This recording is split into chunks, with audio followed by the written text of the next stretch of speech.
But let's take a moment and jump on the phones. Phoebe, who do you got for us? We do have Suzanne phoning in from Illinois, and so let's talk to Suzanne. Hello, Suzanne. You are live on Secular Sexuality. I'm Phoebe Rose. What would you like to talk about tonight? Hi, guys. I know I'm a little off topic. I've had this burning question. I make porn, and I have a Pornhub, and I really enjoyed making the content. I felt in control of myself and my own income and, the compliments I'd get from folk.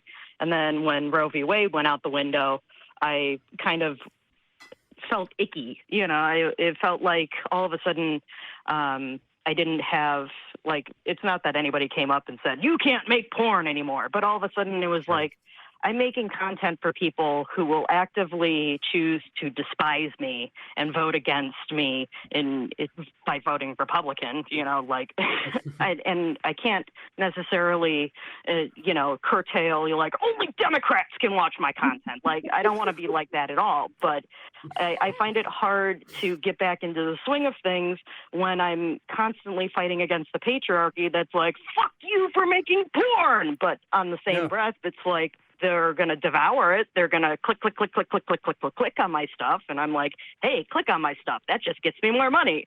But it's kind of this weird middle ground where it's like, I don't know if people deserve the content that I make, if they're going to be creeps. Yeah, I mean, in an oppressive society, living well is a transgressive act. It makes sense to me that you would feel pretty vulnerable and like you are... God, I hate to say on the chopping block, but we recognize that our sex workers are really, really vulnerable. And that certainly didn't feel any better after the Dobbs decision. Mm-hmm. Absolutely. I want to get back. I want to get back to it because I have fans who are like, we haven't seen you in months. Are you okay? Are you still there? I've met genuine people through my porn, which was something I never thought I'd ever like. I thought when I first started making porn, I was just going to get like, oonga boonga, ooh, you got big boobies, me like. I never anticipated that I was going to get these wonderful people coming out of the woodwork who were, I had one person typing an email to me and he says, I'm literally trembling as I type this to you because I just don't know how to put the words into how much I like your content, into how genuine you are, and yada, yada, yada, blah, blah, blah. And to have somebody who reached out to me who was like, I'm trembling talking to you, a porn person, and I'm over here like, oh my God, I don't know if I should put a picture of my butt on the internet. I might get doxxed. In extreme circumstances, of course. I just, I don't know. I just kind of wanted to mull around and talk about it because you guys have talked to so many more folk than I have, and I don't know. I just, just kind of wanted the sounding board. Like, am I valid in my feelings? Like, should I just get, because I don't necessarily want to like, oh yeah, the government's taking away my pleasure to do this thing, but I have very many complicated feelings about it now. And sure. I don't know what I should be doing in some regard. Yeah, I mean, we've talked to a ton of sex workers on this show, and there's reason to feel like things are headed in the wrong direction. There are counterexamples. I do think that for all of the criticisms we can levy against OnlyFans in particular, it has also served to normalize at least a certain type of pornography and pornographer in a lot of ways. And I do think that there's reason to believe that more people around you, more people in your office, more people in your neighborhood are participating in this system than ever have before. So there's some safety in that. But, we're calling people performing at drag shows groomers. There's a lot of violence around a lot of these kinds of ideas. But I didn't mean to step over you. Miss McKiss, were you speaking? Oh, I was going to say, I understand the issue of not wanting to entertain people or even give any kind of decent quality of life or anything good to the people who would take anything away from us. There are probably going to be people who are hypocritical assholes who are going to be, consuming the media and then voting against like, but like you said, you've also got the ones who you're helping and having a really good connection with. And I think if you enjoy the work and you want to be doing it, and there are people that you're making real connections with and real differences with, I think to take those things away from both yourself and those people kind of is a win for the Republican assholes who that's what they want. Like, it's a weird thing, and I don't understand these people at all, because it's like, I want this thing, but I want to outlaw the thing, and it's just like, because when I do it, it makes sense. It's in a healthy way. Too. Like, I don't want to pay workers' wages, but I sure as hell want a Big Mac for 99 cents on the dollar. I'm so sick and tired. It's like every avenue I turn on, and it's not just porn. It just seems like everybody, if they don't like something, they're going to cancel it, instead of like meeting in the middle of like, hey, there are drag queens reading at the library. Why are drag queens reading at the library? Let's take an extra step and, see, maybe we should have not drag queens. Maybe we should have, like every part of the community, Black people, Asian people, gay people, every sort of different sort of perspective to enlighten people. And it feels just like we'd rather be ignorant than enlightened in some regards. I mean, yeah, if we're going to talk about reality dating and describe American politics, I think you're hitting it on the head here. I wanted to just ask a quick question. How did you feel, say, a year ago doing porn? How did you feel doing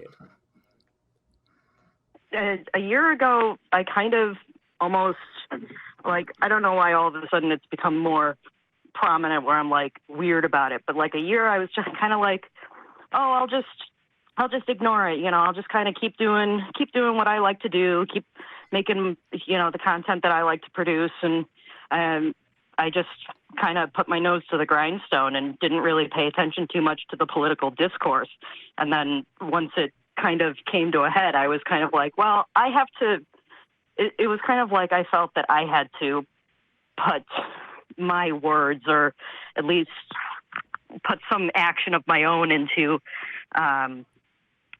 semblance, because I was like, I'm not going to just sit back and let people who, would devour the content actively vote against it, kind of shit. But, like I said, I don't have any control over people, or, I would like to think that, like somebody would come out of the woodwork and be like, oh, maybe this is, like, not that I'm creating content that's like, oh yeah, by the way, this is educational. Here's how I do porn. Ha ha. It's still the same butt on the screen, whatever. But I'd like to think that maybe my style is a little bit more like unique. Obviously, there's a reason why people have come to my porn rather than the hundreds of thousands of other butts on the internet. Well, I wonder if there's a way that like you could integrate your like own political ideas into your pornography to where like it feels more empowering. I don't know why the first thing I think of is maybe you riding a pillow of Mitch McConnell's face. I don't know. I mean, there are OnlyFans.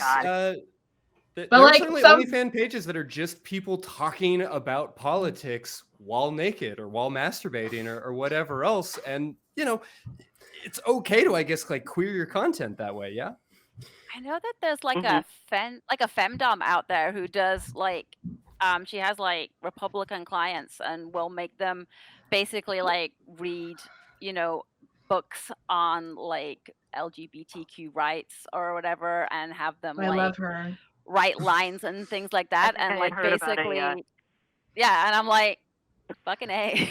My queen. Maybe they'll learn something along the way. It's like a dominatrix who forces her clients to vote Democrat or something. I'd heard about something like that. Yeah.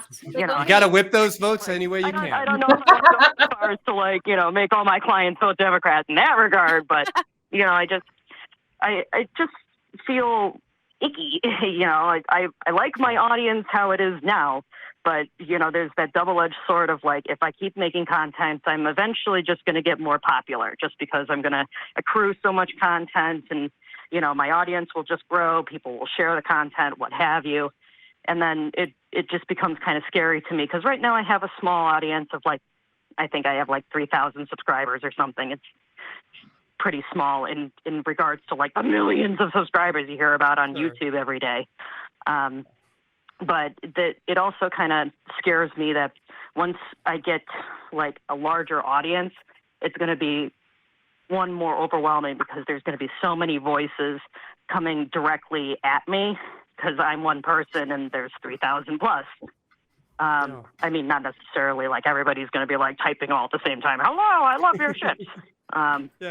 But I'm like frightened a little bit of like the audience becoming too big and too unruly, I guess. You guys are all perverts. Stop.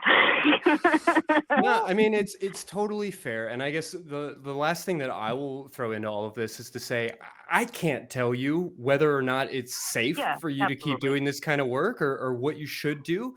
But I will say that without wanting to overly conflate the two, we're here, a lot of us under our real names, talking about these same sorts of issues that, should there be a reckoning? Should there be like a burning of things?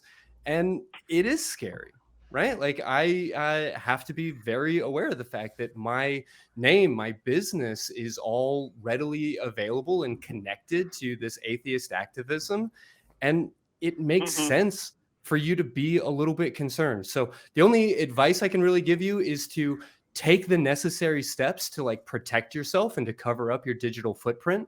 I'll point you maybe towards the work of Amberly Rothfield, who has been on the show a number of times and who has a bunch of materials about how to maintain that safety, and just encourage you to do what you can to be like a part of the solution without overextending yourself, because it makes sense to feel a little anxious here.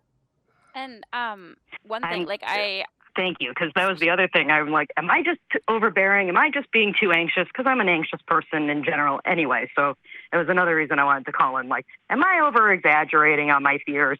And it's nice to know that maybe I'm not too crazy. They're definitely valid.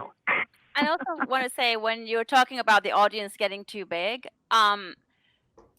you can kind of tier things too. Like, say you've got, like right now, you've got 20 people messaging you a week, and eventually you could end up with like 2,000. You're not contractually obliged, or you don't have to give the same amount of yourself and effort to all of those messages. Like, you'd still be able to like look through, and if there's someone there that you think like you could make a connection with or a difference for, like, still choose to have the same kind of interactions you're having now. But like, if you just got the guys who were just like hot tits or whatever, like the low effort content is what they call it on so yeah, you can like screen, and as things grow, you can start like figuring things out because it's unlikely, I would imagine, to go from like like 3,000 to 3 million overnight. So as things grow, it'll give you time to figure out what your limits are. Like, it can be very exhausting giving a lot of time to people, and you'll be able to figure that out as you grow, so you can kind of feel out as it's happening, like where your limits are, what you don't want to go beyond, and make boundaries. And just because somebody is there on the screen doesn't mean you owe them your time or your emotional labor. And you can definitely set those boundaries for yourself as it goes along. Like, you're not obligated to keep the same level of engagement with everybody. Well, do you have any that's where I get where I'm like, oh my God, I have to interact with everybody. But thank you so much, guys. I really appreciate your time. And well, thank you for your call, Suzaanne. I hope that we have been very helpful, and feel free to call back into the show should things change in the future. We'd love to have a follow-up from you. Thank you ever so much.